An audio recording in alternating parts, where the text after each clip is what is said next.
आप में से कितने लोग हैं जो बहुत एक्साइटेड हैं आज के सेशन को लेकर के? तो अब मैं जैसे ही आपको नाम बताऊंगा उनका, जो हमारे आज के गेस्ट हैं, तो आपका जो एक्साइटमेंट लेवल है वो और बढ़ जाएगा।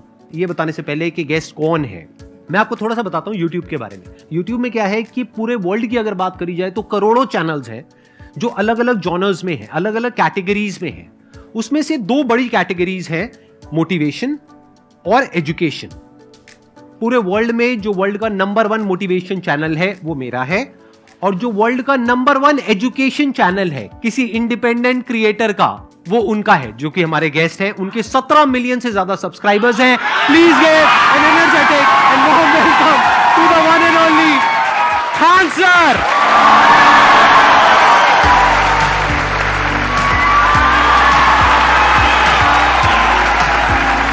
क्या हाल चाल जी, कैसे हैं आप?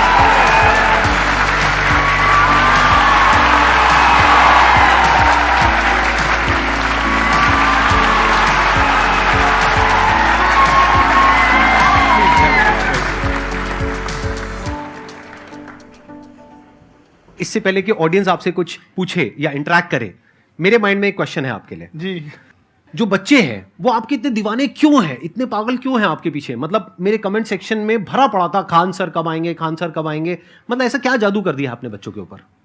ये सवाल हम आपसे भी पूछते हैं, हमारे पे भी इतना कमेंट आया, इतना मेरे तो ऑफिस में लोग चले आए कि सर कब जा रहे हैं। अच्छा। क्योंकि हम लोग का तो एग्जैक्ट है, वही पढ़ाना है। हाँ। तो देखिए, हम लोग का मेन है कि बच्चों को जो जरूरत रहती है कि अगर लड़का पढ़ने आ रहा है ना, उसके मन में कोई डाउट ना रह जाए। हम उसको कहते हैं कि हम तुम्हें पढ़ा रहे हैं, दम है तो भूल के दिखाओ, याद करके नहीं।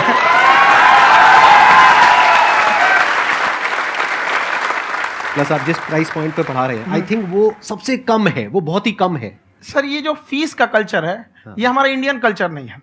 हमारा इंडियन कल्चर गुरु दक्षिणा है, उस हिसाब से वो सही है। ऑक्सीजन जैसे जिंदगी के लिए जरूरी है, वैसे एजुकेशन जरूरी है। कोई ये नहीं कह सकता है कि पैसे की वजह से वो खान सर के यहां से लौट गया।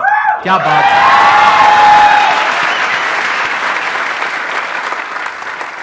मैंने देखा कि आपका ये जो चैनल है कि ये पिछले 3 साल के अंदर अंदर ही ग्रो किया है। हमको जब चैनल शुरू हुआ तो एक दिन में हम 4-5 वीडियो बनाए। एक हमको कुछ आता, आज भी नहीं आता इतना, तो हम देख के कैमरा उमरा तो हम कंफ्यूज हो गए, बाप रे। तो हम एक ही दिन में वीडियो शूट किया, पढ़ाने वाला टॉपिक था हमको। उसके बाद कभी वीडियो ही नहीं, 6-7 वीडियो एक ही बार शूट कर लिए। और एक जो थे जिनका कैमरा वगैरह था, मेरे पास कैमरे भी नहीं थे उस टाइम, और कैमरा 35,000 का था, तो 6 महीना इसी में लग गया, जो 35,000 इसी में फंस जाएगा। तो उनके कैमरे से शूट किए, उन्होंने कोई चार्ज लिया, उसके बाद हम छोड़ ही दिए। लॉकडाउन लगा, तब हम कहें आप कैसे पढ़ाएंगे, वो तो 1 दिन 2 दिन करते करते अचानक लंबा हो गया। तब हमको याद आया कि ओहो, मेरा एक चैनल भी है वहाँ पे। तो उस समय उस पर लगभग 30,000 सब्सक्राइबर हो चुके थे।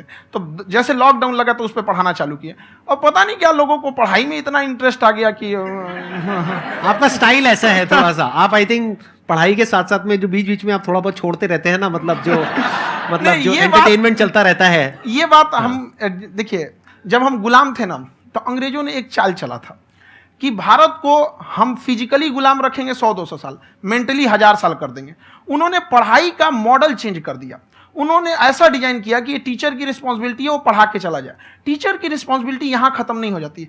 पढ़ाना तो कोई भी पढ़ा सकता है, टीचर की इससे बड़ी रिस्पॉन्सिबिलिटी होती है उसे समझाना। वो समझा कि नहीं समझा। अगर लड़का आपके समझाने के बाद डाउट रह गया तो ये आपकी गलती है। लड़का हमसे पूछता है, सर इतनी भीड़ है आपके पास, तो कहते सर डाउट कैसे पूछेंगे? हम कह रहे यार, तुम्हारा डाउट बचेगा तब ना पूछेगा तुम डाउट यहाँ पे।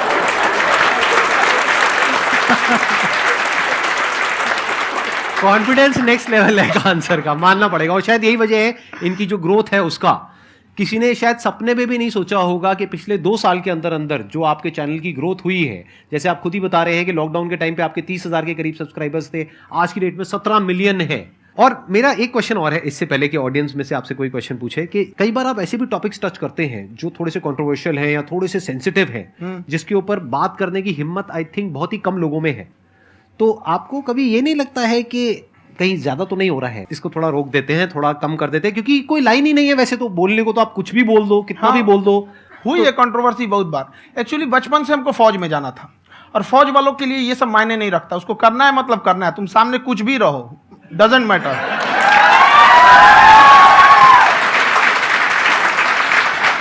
और मैंने YouTube पे देखा कुछ वीडियोस में कि आपका जो इंस्टीट्यूट है वहां पर आज से कुछ साल पहले कुछ बम गिरे थे। हाँ, कुछ गिरे थे, कुछ तो बहुत सॉलिड जगह गिरा था, फटा नहीं वो। मतलब आपके आसपास। हाँ, बम को भी पता है कि टीचर की इज्जत किया जाता है। क्या बात है, क्या बात है। मैं समझ पा रहा हूं कि ये आपके अंदर जो एटीट्यूड है ये कहां से आ रहा है, क्योंकि आप बचपन से ही फौज में जाना चाहते थे, तो आप जंग के मैदान में ही खड़े हैं एक तरीके से। बस फर्क ये है कि आपके हाथ में कलम है, हथियार ना हो करके। हथियार से एक आदमी की जान जा सकती है, हाँ। कलम से बहुत ताकत होता है। शिक्षा एक ऐसा हथियार है ना, हर कुरीतियों से लड़ सकता है, हर तरह की समस्याओं से। और ये एक ऐसा हथियार है, मेटल डिटेक्टर में भी नहीं पकड़ाता है।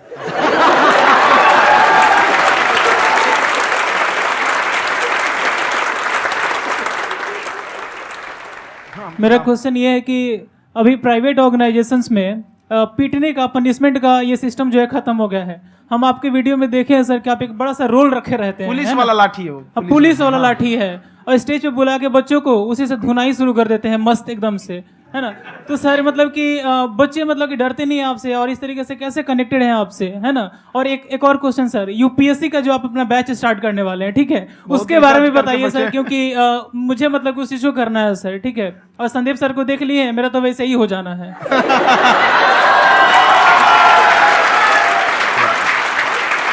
क्या हो जाना है? मेरा पूरा कंप्लीट करो।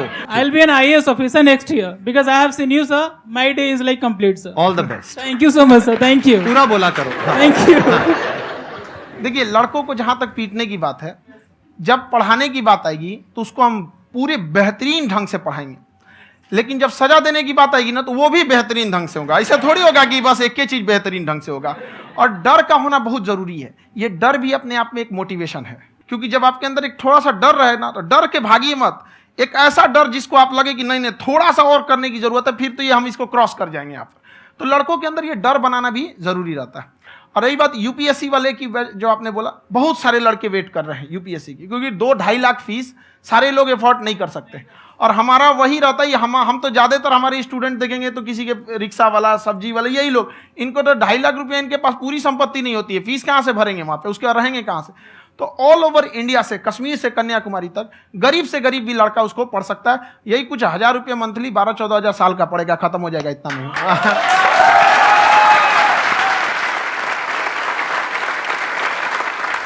ये जो डंडे वाली बात इन्होंने कही, ये सच है? मतलब आप हाँ, सच में एक डंडा रखते हो पुलिस का ही है वो, और मारते हो? हाँ। कि मतलब अगर कोई लड़की छेड़ता है या ऐसा कोई भी उल्टा नहीं, पुल्टा काम पढ़ाई करता लिखाई है, कुछ भी गलती करेंगे तो पिटाएंगे वो यहाँ पे, कैमरे पे, ऑन कैमरा, जैसा भी रहे, कुछ भी पिटाना तो उनको फिक्स है। एक तो कोई मतलब विधायक जी थे, उनके लड़का को पीट दिए, तो चला है दल बल लेके अपना वहां पे। उसने घर पे नहीं बताया था कि सर ने पीटा है, बस बोल दिया कोचिंग में पीटा है। बाद में पता चला हम पीटे हैं, तो उसके पिताजी मेरे सामने और पीटे।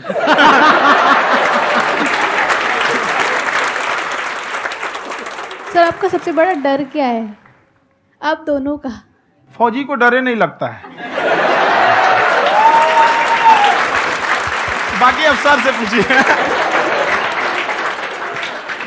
आज के सेशन से पहले कोई डर नहीं था, लेकिन अब मुझे इनकी डंडे वाली कहानियां सुन करके डर लग रहा है कि कहीं मैंने गलती से कुछ बोल दिया अरे ऐसा और नहीं। इन्होंने कहीं पीछे कुछ रखा हुआ है, और यही आ करके अगर इन्होंने मेरी पिटाई कर दी तो बहुत बुरा हो जाएगा। तो इसलिए हमको थोड़ा डर लग रहा है।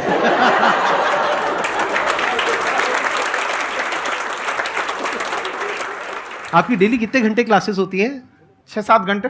अभी भी खुद ही करते हो आप? हाँ, जो भी हमारे classes स्टाफ करते हो। परेशान रहते हैं। हम 1:30-2 बजे सोते हैं, सुबह 6 बजे उठ जाते हैं, परेशान रहते हैं। यार इतना क्यों करते हो, है ना? कभी तो उनको भी साथ साथ लगना पड़ता है ना? उनको साथ साथ लगना पड़ता है। हम जग गए तो कोई सोया थोड़ी रहेगा, परेशान रह, दिन में सोते ही नहीं है बेचारा, कहीं कहीं जाके सोते रहता है। तो हम सीट बांध दिए कि भाई तुम इस समय सो जाना, तुम इधर सो जाना। आपकी शादी हो गई या नहीं हुई अभी? मेरी खुशहाली देख के आप आइडिया लगा सकते हैं।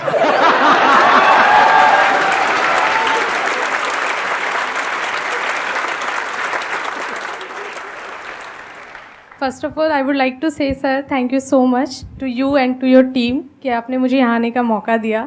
एंड सर अब तक मैंने आपको सिर्फ फ़ोन या लैपटॉप में ही देखा है दोनों को, आज फर्स्ट टाइम लाइव देख रही हूँ तो बहुत अच्छा लग रहा है। तो मेरा क्वेश्चन ये है सर आपसे, जब हम लाइफ में कोई डिसीज़न लेते हैं कि हमें ये पर्टिकुलर चीज़ करनी है, और क्योंकि हम डिसीजन लेते हैं तो हमारी आदत है कि पहले हम 4 लोगों से पूछते हैं कि तू बता तेरी क्या राय है, तू बता तेरी क्या राय है। तो उनमें से अगर कोई हमें कह देता है कि ये बेकार डिसीजन है मत कर, तो हमारा माइंड कहीं ना कहीं डाइवर्ट होने लगता है और उसकी वजह से हम अपना डिसीजन चेंज कर देते हैं। तो मेरा क्वेश्चन ये है कि कैसे हम अपने डिसीजन पे स्टिक रहे, कैसे हम जो दूसरे के ओपिनियन है उनको अफेक्ट ना होने दें अपने ऊपर। दूसरे से सलाह लेने से पहले एक बार खुद उस पर रिसर्च कर लेना चाहिए, ताकि आप सामने वाला क्या सलाह दे रहा है आपको समझ में आना चाहिए। यहाँ पर ऐसा नहीं है कि कई बार ऐसे होते हैं कि दूसरे वाले को एक्सपीरियंस होता है, तो अगर आपको पहले से आइडिया है, उसके बारे में आप बेहतरीन ढंग से रिसर्च किए हैं कि क्या इसमें प्लस पॉइंट है क्या निगेटिव है, उसके बाद आप किसी से सलाह लेने जाइए। ये नहीं कि मन में आया सीधा बता गड़बड़ा जाएगा। तो वहाँ पे पहले आपको R&D करना पड़ता है, समझ में आया कि नहीं। और जिंदगी हो या गाड़ी, जीतेगा वही जो टाइम पे गियर चेंज कर रहा है। तो डिसीजन चेंज करना बहुत ज़्यादा गलत नहीं है। इन्होंने बहुत अच्छी बात कही है और मैं इसी बात में थोड़ा सा और ऐड ऑन करूंगा कि ये जो आपने कहा ना कि अपने डिसीजन पे स्टिक कैसे रहें, ये कोई अच्छी क्वालिटी नहीं है, क्योंकि टाइम टू टाइम आपको अपने डिसीजंस को चेंज करना होता है। जैसे आपने 4 लोगों से डिस्कस किया, कोई इंसान कुछ पॉजिटिव बोल रहा है, कोई नेगेटिव बोल रहा है, उससे फर्क नहीं पड़ना चाहिए। डिपेंड ये करता है कि वो जो बोल रहा है उसका बेसिस क्या है। क्या वो किसी नॉलेज या एक्सपीरियंस के बेस पे बोल रहा है या ऐसे ही कुछ भी बोल रहा है? ऐसे ही बोल रहा है तो फिर उसकी बात पे ध्यान क्यों दे रहे हो? अगर किसी नॉलेज या एक्सपीरियंस के बेस पे बोल रहा है, फिर चाहे वो पॉजिटिव बोल रहा है चाहे नेगेटिव बोल रहा है, दोनों ही मायने रखता है। उसके बाद में रिसर्च करनी है और फिर रिसर्च करने के बाद में फाइनल डिसीजन अपना खुद का होना चाहिए। अब वो डिसीजन उससे अलग भी हो सकता है जो आपने पहले लिया था, और वो सेम भी हो सकता है। सर मेरा क्वेश्चन दोनों से है आपसे, how to deal procrastination and laziness. हमारा ब्रेन है ना, ये बहुत आलसी टाइप का है, इसको आराम खोजना पसंद है। अब थोड़ा सा भी अब इसको आराम की ओर लेके चले गए ना तो फिर उधर ही रहेगा। आप सोचेंगे 10 मिनट आराम कर लेते हैं ना, तो 10 मिनट 2 घंटा बना देगा। उसको टॉर्चर कीजिए, चल 10 मिनट बाद में। उसको आप उस पर हावी मत, वो कह रहा है कि हमको आराम चाहिए, आपको हाँ आराम मिलेगा, पहले काम फिर मिलेगा आराम। तो आप उसके हिसाब से मत चल। आपका मन कर रहा है थोड़ा सा देख लेते हैं, कोई नोटिफिकेशन आया, आप कोई काम कर रहे हैं, क्यों पहले काम कर लीजिए, बाद में देखिएगा ना नोटिफिकेशन। आप हावी मत होने दीजिए यहाँ पे। अगर आप 5 मिनट भी थोड़ा सा लूज पड़े ना, थोड़ा सा कमर सीधा कर लेते हैं, 2 घंटा बर्बाद कर दिया आपको। हावी मत होने दीजिएगा उसको अपने ऊपर। प्रोक्रेस्टिनेशन को तोड़ने का एक ही तरीका है, सबसे छोटे लेवल पे ले जा करके उस गोल को तोड़ दो। यानी वो गोल बहुत बड़ा है, उसको ब्रेक डाउन करो, उसके सबसे पहले स्टेप पे आ जाओ कि उसको अचीव करने का सबसे पहला स्टेप क्या है। जैसे गाड़ी चलाना सीखना है, उसका सबसे पहला स्टेप क्या है। अगर घर में कोई नहीं है सिखाने वाला या सिखाने वाली, तो बाहर जा करके जो गाड़ी का ड्राइविंग स्कूल है उधर जा करके पैसे दे दो। अब फंस गए ना तो फंसा दो अपने आप को। दिमाग ये लगाओ कि अपने आप को कैसे फंसाया जाए। जब हम फंस जाते हैं ना तो फिर हमको वो काम करना ही पड़ता है। Then there is no looking back. जब तक आप सोच रहे हो तब तक सोच रहे हो, उसको बोलते हैं पैरालिसिस ऑफ एनालिसिस, कि आप सोचते चले जा रहे हो अपने माइंड में, मैं ये करूंगा वो करूंगा वो करूंगा वो करूंगा, और प्रोक्रेस्टिनेट हो रहा है, वो चीज टलती चली जा रही है। तो उसको छोटे से छोटे लेवल पे ब्रेक डाउन करके उसको कर दो, दैट इज नंबर 1। और जैसे ही करना शुरू करते हो, कोशिश करो कि उसको जब तक कि आप सही से नहीं कर लेते हो उसको छोड़ना नहीं है, तो आपकी लेजीनेस भी खत्म हो जाएगी। कई लोगों को तो हमने देखा है जो सप्ताह में कुछ भी नहीं करता, वो भी संडे को आराम कर रहा है।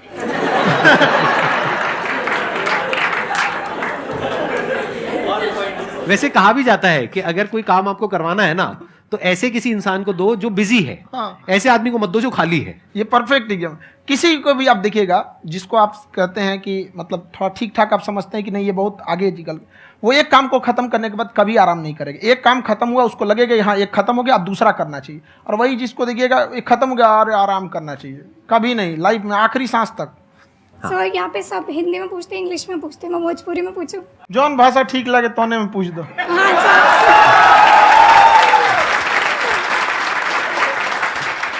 सर ये पूछे के चाहते नहीं कि जैसे हमने के पढ़ाई करी नहीं सर, तो कभी कभी डेली टारगेट्स जो होला वो कंप्लीट ना होला। अगर टारगेट्स कंप्लीट भी होला तो फिर ऐसा इरिटेशन या फिर वो एंजाइटी या फिर कि और करना है या फिर अभी नहीं हुआ, वो चीज़ हमेशा रहेला। तो वो कम कैसे करल जाए? देखिए टारगेट्स को ना हम लोग को एक अपने हिसाब से पहले फिट करना चाहिए। ऐसा नहीं कि दूसरे किसी इंसान को देख के हम टारगेट फिट कर ले। कोई लड़का 8 घंटा पढ़ रहा है, कोई पहली बार अभी पढ़ना ही चालू किया, उसको देख के 8 घंटा पढ़ेगा तो पढ़ाई छोड़ देगा। तो आप अपनी क्षमता के हिसाब से देखिए कि आप कितना पढ़ सकते हैं। अगर आपने एक घंटे को बना लिया कि हम 1 घंटा पढ़ सकते हैं, अगले 1 हफ्ते तक उसको सस्टेन रखिए। जिम में कैसे करते हैं लोग, पहले दिन उठा लीजिएगा 1 कुंटल तो हार्ट अटैक हो जाएगा। तो वो धीरे धीरे टारगेट सेट कीजिए और अपनी क्षमता को भी देखिए। हर इंसान की क्षमता अलग है। कंगारू को देख के हाथी छलांग मारेगा, पैर तोड़ के बैठ जाएगा।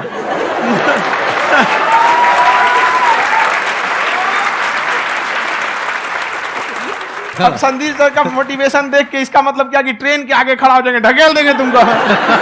हालांकि ऐसा कर देते हैं, लेकिन ऐसा करिएगा लोग नहीं, क्षमता पता होना चाहिए। आपके अंदर एंजाइटी हो रही है कि मैंने कर तो लिया है। आप ये नहीं कह रहे कि मैंने कुछ भी नहीं किया है फिर मेरे को एंजाइटी हो रही है। आप ये कह रहे हो मैंने काफी कुछ कर लिया है फिर भी एंजाइटी हो रही है कि कहीं कुछ छूट तो नहीं गया है।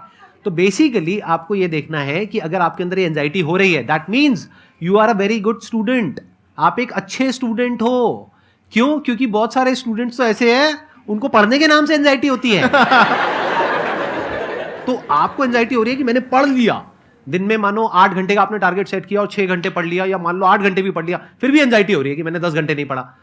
तो ये तो अच्छी क्वालिटी है ना, ये तो एक ब्रिलियंट स्टूडेंट की क्वालिटी है, क्योंकि एंजाइटी उसी को होती है जो केयर करता है, जिसको परवाह है, उसी की तो एंजाइटी होती है। जैसे माँ को अपने बच्चे की, जैसे एक माँ को अपने बच्चे के, जैसे एक माँ को अपने बच्चे को लेकर के एंजाइटी होती है। हंस लो मजाक उड़ा लो मेरा।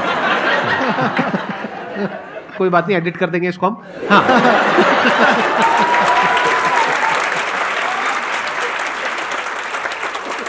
जैसे एक माँ है, उसको अपने बच्चे को लेकर के एंजाइटी होती है, थोड़ी सी भी तबीयत खराब हो जाए उसको एंजाइटी होती है, चाहे बच्चा ठीक भी है, डॉक्टर को नहीं होती है।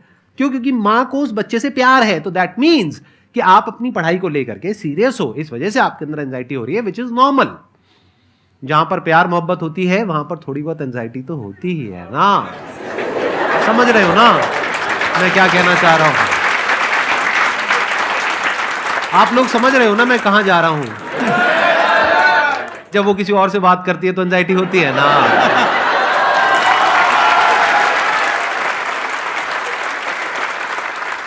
सर, आपकी स्टोरी हमने सुनी थी, तो एक टाइम आया था जब आप गंगा किनारे जाके बैठ गए थे। उस समय आपको कुछ समझ नहीं आ रहा था, तो उस समय मतलब आपने ये डिसीजन कैसे लिया कि अब आगे नहीं, यहाँ से वापस जाना है? रास्ता ही नहीं था। घर जाने के लिए एटलीस्ट 90 रुपए चाहिए थे, जेब में 40 रुपए थे। कैसे घर जाते हैं? और हम गंगा के किनारे चुपचाप बैठे बैठे हम कहें कि अब बहुत टेंशन हो गया, अब घर जाना चाहिए। रूम पे, तो किराए के रूम पे ही आदमी सारे लोग रहते। गए वहाँ पे तो रूम लॉक हो गया था। तुम खटखटाए तो ऊपर से गुस्सा से बोले जो ऑनर थे, क्या टाइम हो गया है? तुम कहे 9-10 बज रहा होगा। घड़ी देखिए तो 2 बज रहा था रात का, 2-2:30 बज गया था वहाँ। टेंशन में आप तो होता है, कई बार ऐसा समय आएगा कि लगेगा जैसे अब कुछ नहीं हो सकता है। तो इससे घबराना नहीं है। कभी कभी गुच्छे की आखिरी चाबी भी ताला खोल देती है। जो बातें आपने बताई कि घर में प्रॉब्लम्स ये तो बहुत लोगों ने फेस करी वहां पर। आप अकेले नहीं है, बहुत लोगों ने ये प्रॉब्लम्स फेस करी, बहुत तरह की प्रॉब्लम्स देखी, बहुत तरह की स्ट्रगल्स देखी, लेकिन वो सब इतने कामयाब नहीं हो पाए जितने कि आप हुए। तो आपके अंदर ऐसा कुछ ना कुछ है जो औरों के अंदर नहीं है। तो वो मैं जानना चाह रहा हूं कि वो ऐसा क्या था जहां से कि आपका दिमाग यहां तक सोच पा रहा है कि मैं पूरे इंडिया में इतने बड़े लेवल का चेंज लेकर के आ सकता हूं, एजुकेशन फील्ड में रेवोल्यूशन लेकर के आ सकता हूं। ये सोचना ही बहुत लोगों के बस का नहीं है। मेरी एक खुद की थिंकिंग, अगर हमको कोई 100 रुपए किसी काम के लिए दिया, हम सबसे यही कहते हैं, तो हम कोशिश करते हैं उसे 200 का रिटर्न दे। अगर कोई हमसे 200 रुपया फीस दे रहा है, 250 दे रहा है, तो हम उसको ये कोशिश करते हैं कि तुम्हें ऐसा लगे कि नहीं भैया हमने 10-20 हज़ार का पढ़ लिया यहाँ पर। वो ईमानदारी से कभी कमी नहीं। और हमेशा अगर हम प्रॉमिस एक्स का करते हैं तो डिलीवर 4x करना चाहते हैं। ध्यान से सुनना और ध्यान से समझना इस फर्क को। अगर आप समझ पाए तो बहुत आगे जाओगे लाइफ में। एक वो होते हैं जो ये सोचते हैं कि हमें सब कुछ मिल जाए, हमें कुछ भी करना ना पड़े। दूसरी कैटेगरी होती है लोगों की जिनको जितना मिलता है उसमें भी चोरी चकारी करते हैं या कोशिश करते हैं कि उससे कम दे सामने वाले को जितना कि हमें मिल रहा है। तीसरी कैटेगरी होती है लोगों की, जो इनके जैसे लोग होते हैं। वो क्या करते हैं? वो ये सोचते हैं कि अगर मैंने किसी से 1 रुपए भी लिया, देखा जाए तो 200-250 रुपए कुछ भी नहीं होता है, 200-250 रुपए अगर मैंने लिया तो कैसे उसको 400 रुपए की वैल्यू दूं। ये जो थिंकिंग है ना, यही एक फर्क होता है एक ऐसे इंसान में जो बहुत आगे निकल जाता है और उस इंसान में जो मीडियोकर रह जाता है। आप अपने आप को अपने आप के ऊपर समय दीजिए, उसको डेवलप कीजिए। जब आप अपने आप के ऊपर खर्च करते हैं तो आने वाले समय में लोग गूगल पे आपको सर्च करते हैं। क्या बात है सर, ये आपने अभी बनाया है या ये कोई पुराना आपका वो है? बनते रहता है इसे, फ्लो में बन जाता है। आपके अंदर ना सर एक कवि छुपा हुआ है कहीं ना कहीं जो बाहर आना चाहता है। कभी ना कभी आपने सोचा होगा कुछ हाँ, कभी कभी देखिए एक चीज है, संगत का बहुत अच्छा असर पड़ता है। ये चीज को हमेशा, संगति का मतलब लोग हल्के में ले लेते हैं। संगति का मतलब होता है संग संग गति। तो अच्छे लोग के साथ रहेंगे तो संग संग अच्छी गति होती जाएगी, खराब में रहेंगे तो ये भी होता है। बट अपने आप को थोड़ा सोचना चाहिए कि हम केवल जी के मर जाएं इसके लिए नहीं आए हैं। लोग कहते हैं कि सर नाम क्यों नहीं बताते अपना। हमारी एक ही सोच है कि जाने के बाद इस दुनिया से हमको मतलब एक चीज देना चाहते हैं स्टूडेंट्स को, कि वो याद करें कि इस पैसे की भाग दौड़ की दुनिया में हर कोई दोनों हाथ से लूटने में लगा है, खाली हाथ जाने के लिए ये सबको लगा है। तो हर कोई को ये सोचना चाहिए कि था कोई इंसान जो इतने कम फीस में इतनी शिक्षा जो महंगी थी, जो कमाने का रास्ता था, उसको भी एकदम कंपटीशन इतना कर दिया कि अब लोगों को अपनी फीस बढ़ाने में डर लगता है कि अरे यार, लड़का कमेंट करता है कि खान सर इतना ले रहे हैं आप, बहुत बड़ा टीचर हो गए।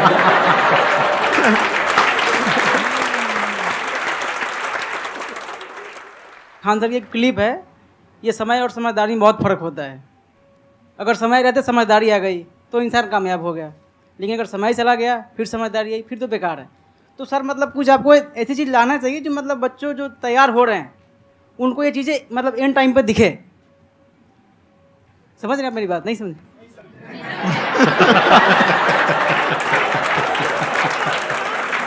यही होता है सर, सर का मोटिवेशन ज्यादा हो जाता है। जब आप स्ट्रगलिंग फेज में हैं तो कम से कम चीजों को अपने ऊपर खर्च कीजिए, ज्यादा से ज्यादा सीखने में खर्च कीजिए। अगर आपको राजा बनने का शौक है तो गुलाम की तरह मेहनत करना सीखिए, तब राजा बनेंगे।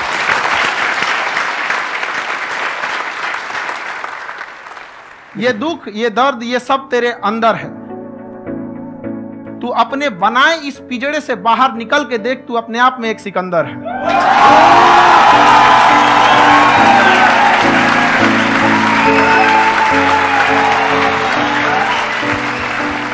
Thank you so much sir for coming. बहुत मजा आया मेरे को आपके साथ में इंटरेक्ट करके। आई एम श्योर आप लोगों को भी बहुत मजा आया होगा।